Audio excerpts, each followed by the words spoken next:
Aasta meesportlase valikul dikteerib mõistagi moodi see, et tegu on olümpia-aastaga. Aga tegelikult oli ju lõppev aasta Eesti spordile üpris edukas, kui tänaseks on rahvusvahelistelt tiitlivõistlustelt võidetud kokku 123 medalit. Rosinaid oli päris palju, aga 3 tõeliselt suurt meest olid minu jaoks sellel aastal Gerd Kanter, Heiki Nabi ja Nikolai Novosiolov. Minu eelistus aasta meesportlaseks on ikkagi meie kõrgeimat kohta Londoni olümpiamängudel näidanud ja säravaima medali, hõbemedali võitnud Heiki Nabi Kreeka-Rooma maadluse raskekaalus. Veel 8-7 sekundit. No on, haare on, aga võttesse ei õnnestu minna ja kas tõesti aeg töötab Heiki Nabi kasuks ja Heiki Nabi on võitnud poolfinaalis Johan Eureeni vanatuttava ja on medalimees Londoni olümpiamängudel. Heiki paljusid üllatas. Ma ise võiks öelda, et minu jaoks ei olnud väga suur üllatus.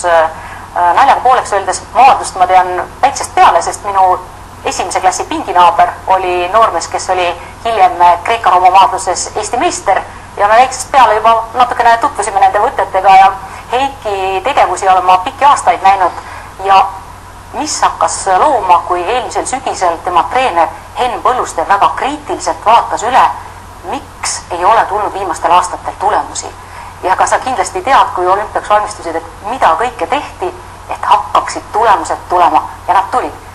Veebruaris esimene turniirivõit Ungaris ja siis suvel 3 turniiri järjest võitis Heiki enne olümpiamänge. Kui sa oleks neid serveerinud, et Heiki võitis suusatamises maailmakarika etappi või näiteks kergejõustikus teematliiga etappi, rahvas oleks juba furoori.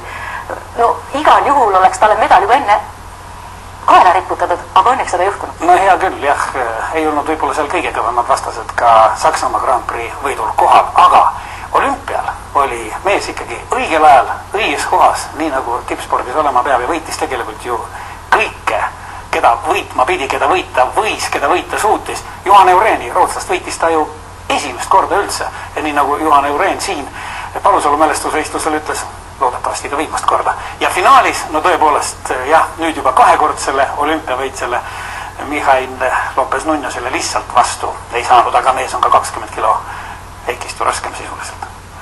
Heiki on kaitses, aga samal ajal, mida teeb siis Mihail Lopez Nunjas? Saab õhku. Kas saab ära kaitsta? No praegu taas on tõstnud õhku ja lõpuks ikkagi suutis üle vedada.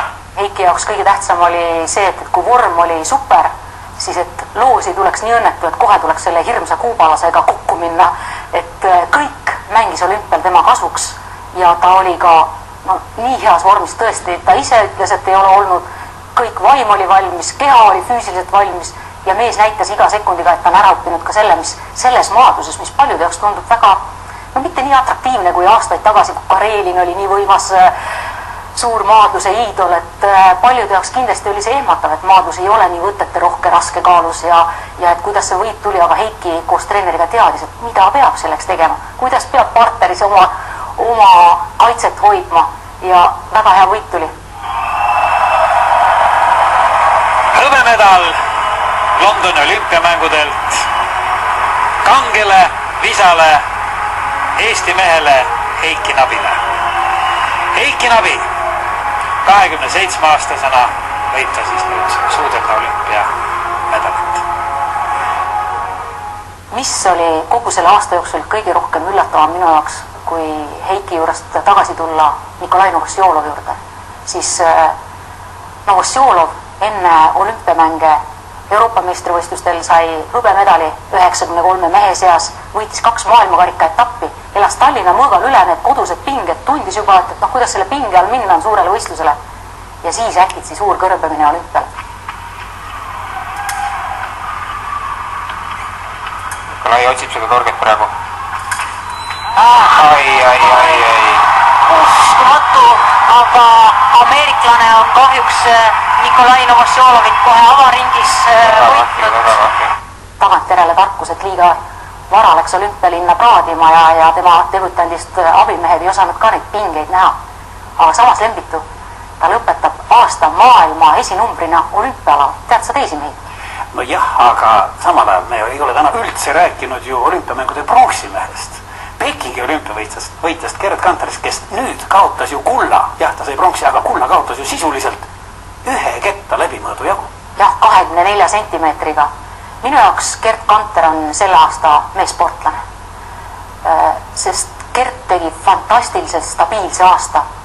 Olümpiamängudel ta heitis oma 2 viimase aasta parima tulemuse. Ausalt öeldes ma mitte kuidagi uskunud, et sellisel mõõdetaval alal ta suudab nii palju juurde heita otsustavas finaalis. Ja Ketas lendab ja tundub, et tuleb kõige pikem täna temalt ja tuleb 68.03, hooaja tippmark. Ja Gert tegi seda, mida kõik ootasid, tegi oma hooaja parimat. Euroopa meistrivõistlustel sai hõbemedali. Heiki oli Euroopa meistrivõistlustel 16, mis mõlemal mehel hea, et tõesti rahvusvahelised võistlused olid tublid, aga Gerdi plussiks räägib ka see, et ta esimese Eesti kergejõustiklasena võitis oma ala teematliiga kokkuvõttes väga prestiižika võistluse juures ja tõepoolest ma usun, et kui vaadata, kuidas see kajastust leidis tema võitlus Robert Hartinguga, kes tänavu jäi täitsa võitmatuks. Pronksmedal Londoni olümpial ja suur tegu on jälle tehtud. 8 tiitlivõistluste medal on kaela pandud ja saab juba mõtted suunata tulevikku. Maailma meedias on see rohkem kajastust leidnud kui Heiki võit, mis meile on jällegi tänu sellisele pika ajaloolise traditsiooniga ala esiletõusuga ühtepidi nagu südamelähedasem, aga ma ütleksin sportlike tulemuste poolest minu sümpaatia hetkel langeb Gerdi kasuks. Mina väidan teistmoodi, ehk elu on karm, aga ebaõiglane. Hõbe on hõbe, pronks on